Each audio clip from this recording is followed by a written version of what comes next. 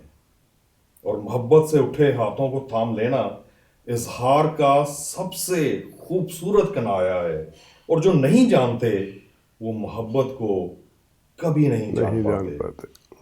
یہ سچ ہے کہ ڈب کھڑبی کائنات میں سیدھا کچھ نہیں، لیکن یہ بھی سچ ہے محبت میں جھوٹ نہیں ہوتا۔ بس یوں سمجھو محبت دستک دے کر نہیں آتی، یہ ہوا کی طرح آتی اور بادلوں کی طرح برستی ہے اور سب کچھ دھو ڈالتی ہے، روحوں تک کو نچوڑ دیتی ہے۔ اداسی محبت کا سائیڈ پوز ہے، اسی لیے محبت کرنے والوں کو اچھی لگتی ہے اور جا بجا چھائی رہتی ہے۔